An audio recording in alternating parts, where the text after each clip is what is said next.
Bonjour à tous, merci de nous retrouver sur la page Facebook de QSE Conseil, un cabinet de formation et d'accompagnement à la certification. Nous sommes avec l'administrateur de cette entreprise. Je rappelle que nous sommes à Parlons Qualité, votre magazine d'information sur la qualité. Nous sommes avec Sylvestre Dago, bonjour. Bonjour monsieur. Alors avec vous, dans cette émission, nous parlons de la qualité, de l'hygiène, de la sécurité et de l'environnement au niveau, n'est-ce pas, des immeubles de construction. Quel est le lien entre, n'est-ce pas, les travaux du BTP et la qualité? Bien avant d'échanger avec vous, je vous propose de suivre cet intermède publicitaire. La qualité est en train de faire son bonhomme de chemin en Côte d'Ivoire. Dans une société en perpétuelle évolution où la concurrence devient de plus en plus rude entre entreprises, la qualité demeure une exigence pour permettre à celle-ci de compétir. Lorsqu'on est engagé dans une démarche qualité, certes, il y a un investissement. Espace d'échange sur la qualité des produits et services dans les entreprises et institutions. Parlons Qualité, votre nouveau magazine, désormais sur Business 24. Alors, Sylvestre Dago, on se retrouve pour parler des liens entre le BTP et la qualité, l'hygiène, la sécurité de l'environnement au niveau, n'est-ce pas, des constructions. Alors, bien avant d'entrer dans le vif du sujet, définissez-nous ce que c'est que la qualité. Merci d'abord. De façon plus simple, on va dire que la qualité, c'est l'ensemble des caractéristiques intrinsèques d'un produit ou d'un service à satisfaire les exigences du client, tout simplement. Voilà. Alors, on parle de QRHSE, on entend par qualité, hygiène, sécurité et environnement. C'est ça. Alors, on va prendre chaque mot, chaque concept et l'expliquer par rapport au bâtiment. D'accord. Qualité dans le bâtiment. Qualité dans le bâtiment, vous voyez, dans le bâtiment, il y a ce qu'on appelle un plan d'assurance qualité. Le plan d'assurance qualité, c'est toutes les dispositions, on va dire, normatives que doivent respecter un bâtiment. Je prends un cas concret, un cas très simple. On doit couler une dalle. Donc, quand on doit couler la dalle, dans le plan qualité, cette dalle-là doit répondre à un certain nombre de caractéristiques en termes de résistance, en termes de dureté et tout ça. Donc, on a des normes spécifiques qui existent. Et donc, le fait de couler cette dalle-là, bien entendu, cette dalle-là doivent respecter ces caractéristiques. Voilà. Tout simplement. Aussi, par exemple, au niveau des fondations. C'est la même chose. Au niveau des fondations, vous voyez, aujourd'hui, il y a des laboratoires de travaux publics.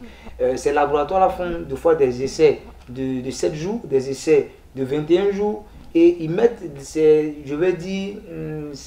dalles-là dans des conditions, on va dire, atroces. Soit ils peuvent mettre ces dalles-là dans de l'eau.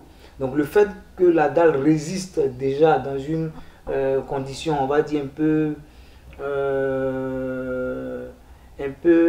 anormale, voilà, un peu anormal, le fait que la dalle résiste 21 jours dans l'eau, ça veut dire que de façon explicite, que cette dalle-là pourrait, en termes de pluie, en termes d'intempéries, résister. Ça veut dire qu'au niveau des constructions, vous conseillez, n'est-ce pas, vous conseillez au niveau de la qualité concernant le matériel, sinon la matière première à utiliser pour pouvoir, n'est-ce pas, faire ces constructions. C'est ça. En fait, aujourd'hui, nous sommes en Côte d'Ivoire, en Afrique, malheureusement, on va dire, le constat, il est notoire. Il est notoire dans la mesure où on construit sans normes, on construit sans sécurité, on construit sans protection de l'environnement. Et malheureusement, on est dans un contexte où il y a un non-respect total de toutes ces dispositions, qualité, sécurité, hygiène, environnement. Alors, on va continuer notre pédagogie pour revenir peut-être aux conséquences. On a parlé de la qualité, on parle maintenant de l'hygiène. Quel lien avec les BTP, bâtiments travaux publics? Au niveau de l'hygiène, que ce soit la qualité, l'hygiène, la sécurité, l'environnement, je pense qu'il y a un lien. Vous voyez aujourd'hui, quand vous partez sur les chantiers, je veux dire les chantiers de BTP, vous vous rendez compte que les chantiers sont sales, sont impropres, malheureusement. À peine même si ces chantiers-là ont ce qu'on appelle la base vie. La base vie, ce sont des bâtiments qui sont préconçus pour pouvoir abriter soit des réunions, des séances de travail et tout ça. On se rend aussi compte que ces entreprises, malheureusement, n'ont même pas des toilettes. Et même si ces toilettes-là existent, ces toilettes-là ne sont pas entretenues. Un ouvrier qui est sur un chantier, qui a mal au ventre, qui doit faire ses besoins, il va où? Le ferraillage qui est fait sur le chantier et tout ça. Il y a des débris de fer à même le sol et tout ça. Donc tout ça rentre en ligne de compte dans l'hygiène, dans la propriété même du chantier et dans l'environnement dans lequel on va dire les travailleurs ou les ouvriers évoluent. Et les conditions d'hygiène même peuvent avoir des conséquences sur l'offre. Sur l'offre, puisque après le bâtiment est à vendre ou voilà, quand c'est fait dans l'hygiène adéquate. Oui, mais malheureusement, ce sont des dispositions qui importent peu les clients. Vous savez, aujourd'hui, il y a ce qu'on appelle les EIS. Les EIS, c'est l'étude environnementale, l'étude d'impact environnemental et social. Mais dans l'étude d'impact environnemental et social, on voit l'étude d'impact environnemental dans les exigences des bailleurs, c'est-à-dire la Banque mondiale, la BAD, la BOAD et j'en passe. Tous ces bailleurs-là exigent, on va dire, des EIS, exigent, on va dire, des PGS, exigent, on va dire, des plans particuliers santé, sécurité au travail ou des plans de gestion des déchets. Ce sont des dispositions qui se trouvent dans des marchés. Est-ce que vous voyez un peu? Et donc, quand ces dispositions-là se trouvent dans des marchés, ça contraint les entreprises à les mettre en place. Mais malheureusement, ces entreprises-là même ne savent pas que le fait qu'elles soient contraintes à mettre ces dispositions en place, ça devrait être pour elles des opportunités d'amélioration, dans la mesure où elles allaient anticiper sur la mise en place des normes. Mais qu'est-ce qu'elles font? Peut-être des coûts supplémentaires pour elles. Ces entreprises, oui, c'est vrai que mais on ne peut pas vouloir des omelettes sans casser des œufs. On va y revenir, on continue avec notre pédagogie. On parle maintenant de sécurité, un aspect important concernant les bâtiments, travaux publics. La sécurité dans la construction. La sécurité dans la construction, je disais tantôt qu'il y avait un lien. Vous voyez, est-ce que vous savez que les échafaudages qui se trouvent sur les chantiers des BTP, les escabeaux et tout le matériel doit être vérifié à des intervalles bien définis. L'échafaudage roulant doit être vérifié dans une période de 3 mois. Chaque 3 mois, on doit faire l'inspection de l'échafaudage. Et chaque 12 mois, on doit faire l'inspection de l'escabeau et des autres éléments. Mais force est de constater que sur les chantiers, aucune vérification, aucune inspection. Et puis on a l'échafaudage qui a été acheté, ça fait 10 ans, ça fait 5 ans, sans vérification. Bien entendu, si on ne prend pas la peine de vérifier, on sera exposé à des accidents de travail. On sera exposé à des... Expliquez-nous rapidement ce qu'est l'échafaudage. L'échafaudage, vous voyez un peu sur les chantiers de BTP, ce sont des dispositions qu'on essaie de mettre ensemble pour monter des bâtiments. Soit vous avez un R+4, bien R+. Donc on va prendre des dispositions sous forme un assemblage de plusieurs échelles, si je peux m'exprimer ainsi de façon terre à terre. Donc on va monter pour pouvoir atteindre un objectif, pour pouvoir faire un travail qui se trouve soit au 6e ou 7e et tout ça. Toutes ces dispositions-là doivent être vérifiées. Le fait qu'un plancher de l'échafaudage, si on n'a pas vérifié ça, je peux dire... Si ce plancher est défaillant... Imaginez un peu la conséquence. Moi, je me rappelle même que l'année passée, dans mon quartier, il y a un immeuble, je pense, R plus combien, je ne sais plus. Quand je vois, c'est R plus 8 ou R plus 7. Je vous assure qu'un ouvrier était sur l'échafaudage, il est tombé. Il est quitté en haut. Il est quitté en haut pour tomber. Donc le problème, c'est qu'il n'y a pas eu d'assemblage. Non, il n'y a pas eu de vérification.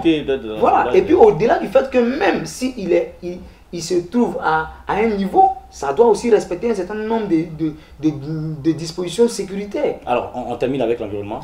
L'environnement, j'ai parlé dans mes propos tout à l'heure de ce qu'on appelle l'EIS, l'étude d'impact environnemental et social.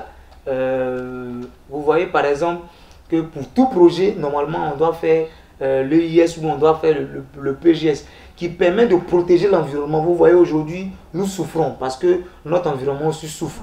l'environnement subit nos impacts par rapport, on va dire, aux activités que nous menons. Donc comme l'environnement ne peut pas parler, mais sinon je vous assure que si l'environnement avait le courage de parler, elle allait dire en fait, il allait dire autant pour moi les différents mots auxquels il est exposé. Alors, Voilà. alors on va maintenant peut-être aussi continuer parler un peu des difficultés ou des conséquences que la non-qualité peut n'est-ce pas, provoquer. Alors, qu'est-ce que coûte j'allais dire, les entreprises qui n'arrivent pas à mettre, n'est-ce pas, toutes ces valeurs que vous venez de citer, la qualité, l'environnement, l'hygiène et la sécurité. Alors, quelles conséquences peut-elle avoir quand elles ne mettent pas toutes ces valeurs de qualité-là dans la construction ou dans les constructions de leurs bâtiments, de leurs immeubles? Non, mais les conséquences sont nombreuses. Je prends le cas simplement de ce qui s'est passé il y a de cela quelques semaines. Je pense que nous tous, on est en Côte d'Ivoire. Et l'actualité, c'est qu'on a un immeuble de R+4 qui s'est effondré à Yamoussoukro. La capitale politique. Voilà. Vous voyez un peu, on nous dit la qualité coûte cher. On nous dit que le QHSE coûte cher. C'est pas faux. Je disais tantôt qu'on ne peut pas vouloir des omelettes sans casser des yeux. Mais est-ce qu'on peut évaluer la valeur d'une vie humaine? Puisqu'il y a eu des pertes en vie humaine, il faut le rappeler. On ne peut pas évaluer la valeur d'une vie humaine. Jusqu'à quelques jours, on était à 10 morts. On était à 10 morts. Même si vous donnez 1 milliard à quelqu'un, mais le gars il est mort, malheureusement il est mort. Il ne peut plus revenir à la vie. Donc le QHSE, ce sont des dispositions de prévention. On prend des dispositions pour pouvoir prévenir le risque, pour pouvoir prévenir, on va dire, les situations dangereuses ou les dangers, pour pouvoir atténuer, on va dire, les impacts environnementaux. Mais il n'y a rien de plus simple, il n'y a rien de plus intéressant qu'une entreprise mette en place ces dispositions-là. Je vais aussi prendre une autre conséquence, l'image de marque de l'entreprise. Cette entreprise-là, on ne connaît pas le nom de l'entreprise, mais imaginez-vous que c'est une entreprise X ou une entreprise Y. On sait que de par vos activités, vous avez, entre guillemets, tué des hommes. De par vos activités, des gens ont péri. Est-ce que vous pensez que le directeur de cette entreprise peut dormir tranquillement? Est-ce que vous pensez que demain, l'État de Côte d'Ivoire ou bien les bailleurs peuvent donner des marchés à cette entreprise? Mais sans le vouloir, à force du fait qu'on avait voulu emmagasiner de l'argent, sans le vouloir, on va disparaître parce qu'on va fermer. On aura honte. Donc ça, ce sont des, on va dire, des conséquences graves auxquelles les entreprises s'exposent. Ces entreprises-là, je vous assure, aujourd'hui, dans le domaine du BTP, c'est des milliards de chiffres d'affaires. Et l'accompagnement, c'est même pas, ça vaut même pas 1 milliard. Ça vaut même pas 500 millions. Ça vaut même pas 100 millions. Alors on vous suit. Nous parlions, n'est-ce pas, des conséquences concernant le lien entre le BTP et les valeurs de la qualité, de façon générale, qualité, hygiène, sécurité et environnement. Alors, on se retrouve tout à l'heure pour parler des propositions, mais avant, donc, nous passons, n'est-ce pas, à une publicité. La qualité est en train de faire son bonhomme de chemin en Côte d'Ivoire. Dans une société en perpétuelle évolution où la concurrence devient de plus en plus rude entre entreprises, la qualité demeure une exigence pour permettre à celle-ci de compétir. Lorsqu'on est engagé dans une démarche qualité, certes, il y a un investissement. Espace d'échange sur la qualité des produits et services dans les entreprises et institutions. Parlons qualité, votre nouveau magazine, désormais sur Business 24. Alors, on retrouve M. Sylvestre Dago pour les propositions. Alors, après tout ce qu'on a dit, qu'est-ce que le cabinet qui a ce conseil peut offrir ou propose comme solution concernant les entreprises, n'est-ce pas, du BTP? D'accord. La solution est toute simple. On a parlé d'abord du problème. La solution, c'est le cabinet qui est ce conseil. La solution, c'est notre expertise. La solution, c'est de mettre en place un système QHSE. C'est vrai que cela a un coût, mais comparé aux conséquences, comparé à ce qui peut nous coûter le fait de ne pas mettre en place un système QHSE, je pense que ces entreprises-là peuvent s'offrir ce luxe de mettre en place ce système, dans la mesure où ce système-là, nous l'avons, je vais dire, on a essayé d'adapter nos propositions en fonction des besoins auxquels ces entreprises-là sont confrontées. Je vous assure, monsieur, que ces entreprises-là gagneraient beaucoup à mettre en place des démarches QHSE. Qu'est-ce qui contient, n'est-ce pas, ces systèmes-là? Ce sont des systèmes, je vais dire, de prévention. Le fait déjà, je prends un cas concret, un cas pratique. On va sur un chantier de BTP. On a peut-être une activité à faire toute la semaine, du lundi au vendredi. La première chose que le responsable QHSE doit faire avec, je vais dire, les autres collaborateurs, c'est d'identifier les risques auxquels sont associées les activités. Ce qui n'est pas fait en entreprise. On a une élévation à faire, on a des tranchées à faire. Qu'est-ce qu'on doit faire dans un premier temps? On doit identifier les risques associés aux activités.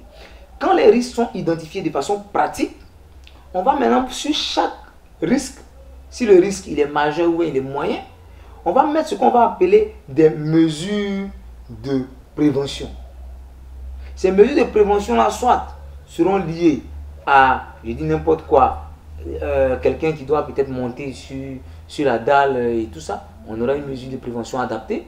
Quelqu'un qui doit être dans le tranché, on aura une mesure de protection adaptée. Donc on va mettre en place des mesures de protection, pour ne pas dire des mesures de prévention, pour ne pas que l'incident ou l'accident puisse se produire. Parce que l'incident, c'est un presque accident.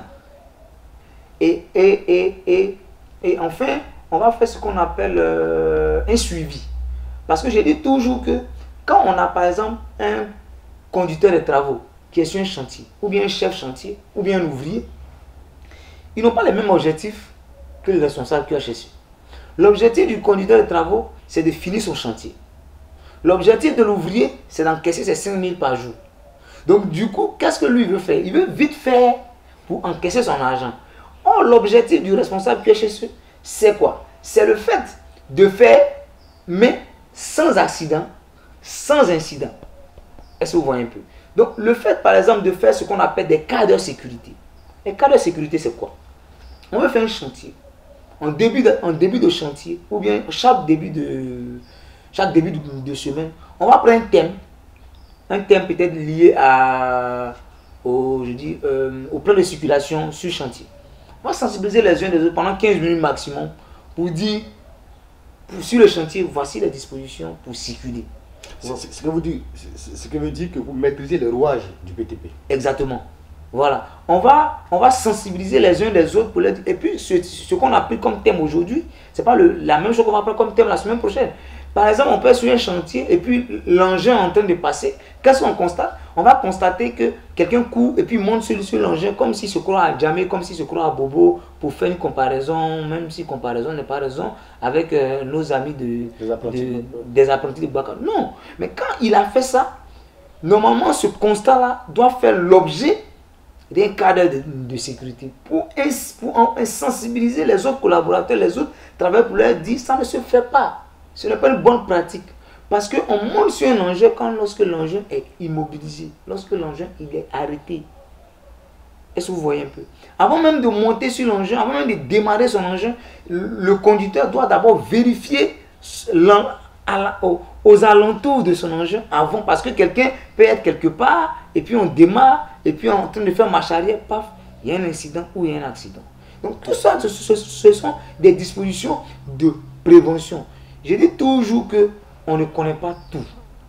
Même nous-mêmes, en tant que cabinet de conseil, on a d'autres cabinets qui nous accompagnent dans les secteurs d'activité qu'on ne maîtrise pas. Donc, que ces directeurs d'entreprise, même s'ils ont le doctorat, même s'ils ont le master, même s'ils sont à un niveau vraiment, je veux dire, élevé, qu'ils se laissent accompagner et qui rentrent en eux-mêmes pour dire c'est vrai qu'ils sont spécialistes dans tel domaine, tel domaine, tel domaine, mais qu'ils ont des insuffisances dans tel autre domaine, tel autre domaine. Donc, pour ce faire, ils ont besoin des médecins que nous sommes pour pouvoir les diagnostiquer et pouvoir solutionner leurs problèmes. Donc, quand vous êtes sollicité par les entreprises de BTP, vous sollicitez à votre niveau aussi des experts pour vous accompagner, n'est-ce pas, à remplir les obligations de ce marché. Exactement. Parce que nous-mêmes, nous sommes des experts, mais comme vous savez que mobiliser un expert en plein temps, cela a un coût, nous ne pouvons pas, vu la taille de notre structure, nous le permettre. Donc, nous avons une base de données bien fournie d'experts de plus de 15 ans, 20 ans d'expérience. Donc, en fonction des sollicitations, en fonction des expressions, des besoins, bien entendu, nous mettons à disposition ces experts-là pour que ces entreprises-là puissent ne pas avoir des incidents, des accidents et puissent être bien vues aux yeux de l'extérieur. En combien de temps vous accompagnez les entreprises? Depuis quelques années. Mais il faut dire que déjà dans l'année ou chaque année, quand vous accompagnez une entreprise, la durée? La durée, généralement, c'est une durée de 12 mois à 15 mois. Voilà, pour que le client soit prêt à être certifié. Voilà, 12 mois à 15 mois, on pense que le client sera prêt à être certifié. La certification n'est pas une fin en soi aussi. Tu peux être certifié et puis l'objectif, c'est de t'améliorer. Voilà, donc, c'est pas, on a vu des entreprises qui pensent qu'elles sont certifiées, n'ont plus besoin de conseils, n'ont plus besoin de coaching. Non, la certification n'est pas une fin en soi. Voilà. Alors, avant de terminer avec quelques questions, on va revenir sur le cas que vous avez évoqué tout à l'heure, le cas de l'immeuble qui est tombé à Yamoussoukro. Alors, qui est ce conseil, votre boîte, accompagner cette entreprise, quelles seraient les dispositions prises en amont, n'est-ce pas, pour éviter ce genre d'incidents? D'accord. Dans la construction, il y a quelques aspects de contrôle qu'il ne faut pas négliger. Il y a ce qu'on appelle les points critiques. Et il y a ce qu'on appelle les points d'arrêt. Ou bien ici, je peux m'exprimer ici même, je veux parler de points de contrôle. Le point de contrôle, c'est un élément, c'est-à-dire avant de passer à une étape, il est important de pouvoir faire un contrôle. Le point critique, c'est un point que si on n'a pas respecté ce point-là pour rattraper ce point, ce n'est pas possible.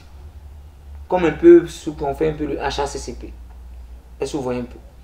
Et il y a deux types de contrôle. Il y a un contrôle interne en tant que bureau de contrôle interne de l'entreprise et il y a un contrôle externe en tant que bureau de contrôle. Malheureusement, ces entreprises de construction, de réalisation ne se font pas assister par des bureaux de contrôle externes. Donc, le fait d'engager un bureau de contrôle externe te permet, toi, en tant qu'entrepreneur, de bien entendu être sûr que le travail qui est en train d'être réalisé sera conforme aux dispositions qualité, aux dispositions sécurité, aux dispositions environnementales.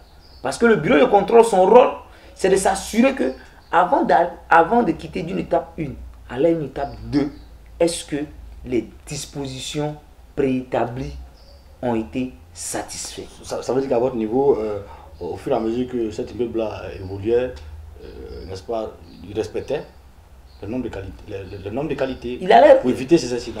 Exactement. Quand vous faites, est-ce que vous savez qu'il y a ce qu'on appelle les calculs de structure?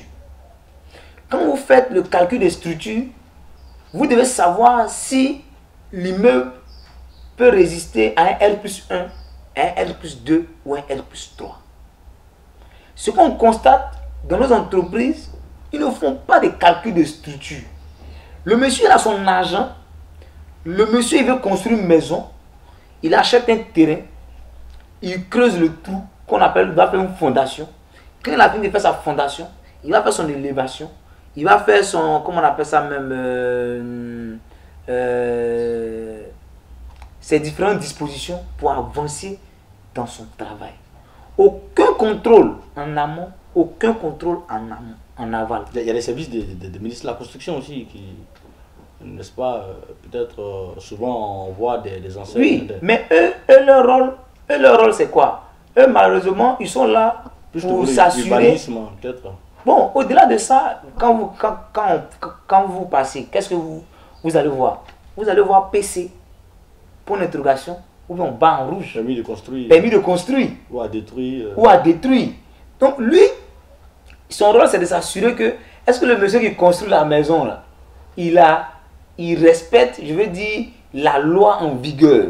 Est-ce qu'il doit... Mais pas le contrôle au niveau de la qualité. Non, pas le contrôle au niveau de la qualité. Alors, à votre niveau, vous avez déjà accompagné combien d'entreprises?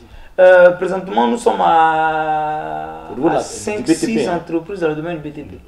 Voilà, et nous avons même une entreprise dans le domaine du BTP qui est déjà certifiée et que même je peux citer ici, qui est l'entreprise qui est un bureau de contrôle, bien entendu DSICI SA, qui est un bureau de contrôle, on va dire, ivoirien, qui est certifié ISO 9001 version 2015 et qui est aussi engagé dans une autre démarche de QSE.